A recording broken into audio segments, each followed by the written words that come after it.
दोस्तों एक बार फिर से स्वागत है प्रजापति न्यूज में। विलुप्त हो चुके गिद्ध भी भगवान राम के दर्शन करने से खुद को रोक नहीं पाए। आज अयोध्या में सैकड़ों की संख्या में गिद्ध नजर आ रहे हैं जो भगवान राम के भव्य मंदिर का उद्घाटन देखने के लिए उत्सुक हैं। दोस्तों जैसे जैसे राम मंदिर के उद्घाटन के दिन करीब आ रहे हैं वहां होने वाले चमत्कारों की गिनती बढ़ती ही जा रही है। एक से बढ़कर एक ऐसी चीजें सामने आ रही है जिसे देखकर वैज्ञानिक भी हैरान हैं। और कहा जा रहा है कि अयोध्या में जटायु आए हैं, पर आखिर में चमत्कार हुआ कैसे राम जन्मभूमि चमत्कारों की नगरी बन गई है। आज की वीडियो में मैं यानी आपका दोस्त विशाल प्रजापति आपको सब कुछ बताने वाला हूँ। बस मेरे साथ वीडियो में इसी तरह बने रहिएगा। लेकिन हाँ, वीडियो शुरू करने से पहले एक छोटी सी रिक्वेस्ट है। वीडियो के नीचे रेड कलर का सब्सक्राइब बटन दिख रहा होगा, उस पर क्लिक करके सब्सक्राइब कर लें और साइड में बेल आइकॉन भी दिख रहा होगा, उस पर भी क्लिक कर लें ताकि आपको वीडियो मिले सबसे पहले। दोस्तों गिद्ध यानी कि वो जानवर जो मरे हुए जानवरों को खाकर जिंदा रहते हैं, जिसकी वजह से वातावरण साफ रहता है। पूरे इकोसिस्टम के लिए बेहतरीन बताए जाने वाले गिद्ध साल 2000 से ही भारत में विलुप्त हो चुके थे, जिन्हें मुश्किल से ही कोई देख पाता था। लोग गिद्ध को देखने के लिए तरस रहे थे, यहाँ तक इन्हें वापस भारत में लाने के लिए तरह तरह की योजनाएं भी सोची गई, लेकिन कोई फायदा नहीं हुआ। पर जैसे ही राम जन्मभूमि अयोध्या में राम मंदिर बनकर तैयार हुआ, वहाँ गिद्धों की लाइन लग गई जो राम के दर्शन करने के लिए बड़ी संख्या में वहाँ देखे जा रहे हैं। अब दोस्तों जो जीव इतने लंबे समय से विलुप्त हो चुके हैं, उनका इस तरह से उसी जगह पर उपस्थित होना जहाँ राम मंदिर बनकर तैयार हुआ है, ये कोई ऐसी वैसी बात तो है नहीं, साक्षात भगवान श्री राम का चमत्कार ही है। इसलिए जैसे ही इसके बारे में मीडिया को पता चला, चारों तरफ इसकी खबर गूंजने लगी। दोस्तों जिस पल का सबको बेसब्री से इंतजार था वो घड़ी आ गई है। 22 जनवरी को राम मंदिर में राम लला की प्राण प्रतिष्ठा की जाएगी, लेकिन उससे पहले चमत्कार पर चमत्कार देखने को मिल रहे हैं। सबसे पहला चमत्कार तो तब शुरू हुआ जब लोगों को अचानक जटायु के वंशज गिद्ध आसमान में उड़ते हुए दिखाई दिए। यहाँ तक कि भगवान श्री राम के भक्त इन्हें राम मंदिर की प्राण प्रतिष्ठा में आए मेहमान मान रहे हैं, क्योंकि पिछले कुछ सालों से ये प्रजाति विलुप्त सी हो गई थी। लेकिन राम मंदिर की प्राण प्रतिष्ठा नजदीक आते ही अयोध्या के आसपास बड़ी संख्या में गिद्ध पहुंचे हैं, जो अयोध्या के वातावरण को पूरी तरह से साफ करने में लगे हुए हैं। जितने भी मरे कुचले जानवरों के मांस इधर उधर पड़े हैं, जिनकी वजह से लोगों को परेशानी हो रही है, गिद्ध उन सभी को सफाया कर रहे हैं। तभी तो अयोध्या के पास का माहौल जन्नत से कम नहीं लग रहा, जहां वातावरण इतना सुखद और बेहतरीन है मानो आप सच में रामायण के त्रेता युग में पहुंच गए हो। दोस्तों जटायु गिद्ध प्रजाति से ताल्लुक रखते थे और भगवान श्री राम के परम भक्त थे। रामायण में कई बार जटायु और भगवान श्री राम के बारे में जिक्र मिलता है। त्रेता युग में भगवान श्री राम को जब अपने पिता द्वारा वनवास पर आदेश मिला था, तब पंचवटी में भगवान श्री राम की मुलाकात जटायु से हुई थी। पक्षीराज जटायु माता सीता को अपनी पुत्री के समान मानते थे।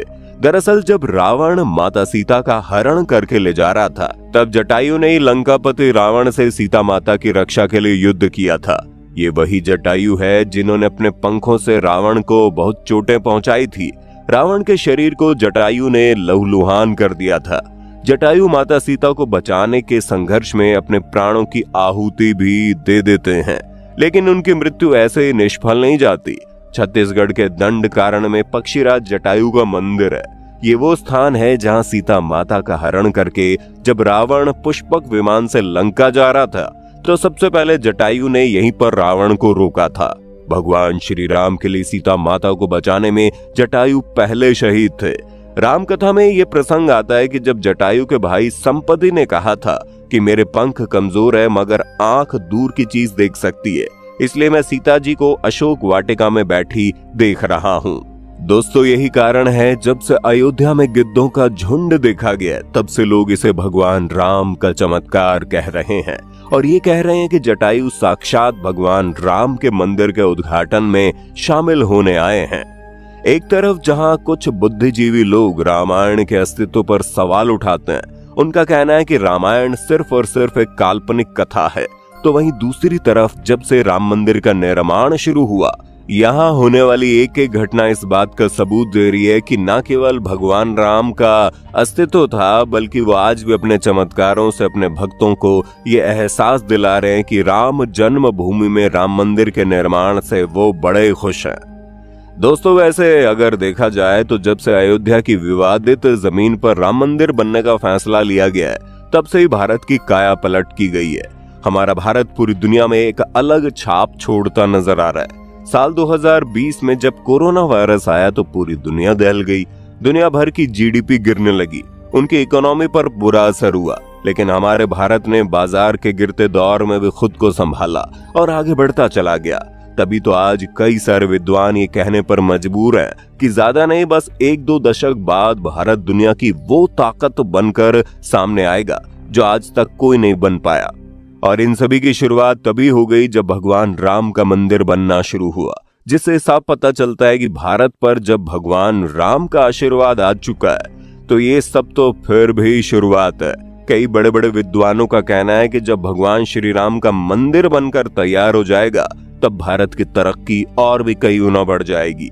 और जैसे जैसे हम अपने सनातन धर्म से जुड़ी जड़ों को मजबूत करते जाएंगे, वैसे वैसे हम वापस से सोने की चिड़िया बनने की राह में आगे बढ़ेंगे। और जो लोग ये कहते हैं कि रामायण और महाभारत सिर्फ काल्पनिक कथाएं हैं, उनके लिए हमारे देश की तरक्की और अयोध्या में होने वाले चमत्कार इस बात का सबूत हैं कि आने वाला दौर सनातन का दौर होगा। जिसे लोग काल्पनिक कथाएं कहते हैं वो हमारे इतिहास के रूप में जाने जाएंगे। वैसे आपका अयोध्या में बनकर तैयार राम मंदिर पर क्या कहना है और वहां होने वाले चमत्कारों को सुनकर आपकी क्या प्रतिक्रिया है, कमेंट में बताइए। और इसी तरह की वीडियोस को देखते रहने के लिए हमारे चैनल प्रजापति न्यूज को लाइक, शेयर, सब्सक्राइब करना ना भूलें। और हाँ, हम फिर मिलेंगे नई वीडियो में, तब तक के लिए जय हिंद, जय भारत। दोस्तों, आपकी स्क्रीन पे 2 और वीडियोस दिख रही हैं, जिसे देखने के लिए आप इस स्क्रीन पर क्लिक करें। दोनों देखिएगा, बहुत अच्छी वीडियो बनी है।